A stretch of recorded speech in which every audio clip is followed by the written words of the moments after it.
ঢাকার ৭ কলেজকে একত্রিত করে ঢাকা সেন্ট্রাল ইউনিভার্সিটির অধ্যাদেশ জারির এক দফা দাবিতে বৃহস্পতিবার রাজধানীর সায়েন্স ল্যাব এলাকায় জড়ো হতে থাকেন ঢাকা কলেজের শিক্ষার্থীরা। এতে পুরোপুরি বন্ধ হয়ে যায় যান চলাচল। তীব্র যানজট দেখা দেয় মিরপুর, কাঁটাবন মোড়, নিউ মার্কেট সহ নীলক্ষেত এলাকায়। এ সময় ঢাকা বিশ্ববিদ্যালয়ের একটি বাসে ইটপাটকেল নিক্ষেপ করে শিক্ষার্থীরা। শিক্ষার্থীরা বলছেন, পূর্ব ঘোষিত কর্মসূচি অনুযায়ী তারা সড়কে অবস্থান নিয়েছেন। সাপ লুডুর খেলা খেলতেছে আমাদেরকে।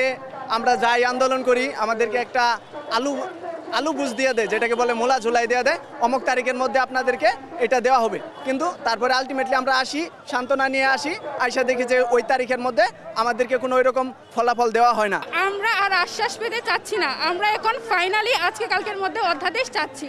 জনগণের ভোগান্তি চাই না, আমরা জনগণের মুক্তি দিয়ে, আমাদের ঢাকা সেন্ট্রাল ইউনিভার্সিটি মুক্তি দিয়ে সরকার দ্রুত অধ্যাদেশ জারি করুক। তবে সড়ক বন্ধ করে এমন কর্মসূচি দেওয়ায় ক্ষোভ প্রকাশ করেছে সাধারণ যাত্রী ও পথচারীরা। আরে ভাই, জুলাই আগস্টে তোমাদের দিকে কয়টা স্টুডেন্ট আন্দোলন করছে দেখাও তো।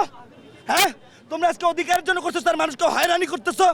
এটা কি কোনো মানবিকতা হতে পারে ভাই? আমরা তো ভাই চাকরি করি, আমার এখন এই জায়গাতে কাজ, ঠিক আছে।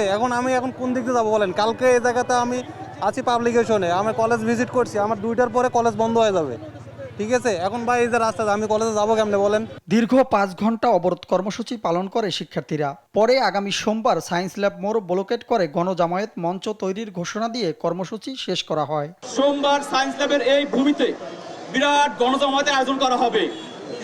অধ্যাদেশের দাবি নিয়ে বিরাট গণজামায়াতের আয়োজন করা হবে এবং অধ্যাদেশ মঞ্চ এখানে স্থাপন করা হবে। সবশেষে গেল বছরের ডিসেম্বরে একই দাবিতে আন্দোলনে নামে শিক্ষার্থীরা। সে সময় সরকারের পক্ষ থেকে চলতি বছরের জানুয়ারি মাসের প্রথম সপ্তাহে অধ্যাদেশ জারির কথা বলা হয়। তাইমুন ইসলাম রায়হান, দেশ টিভি, ঢাকা।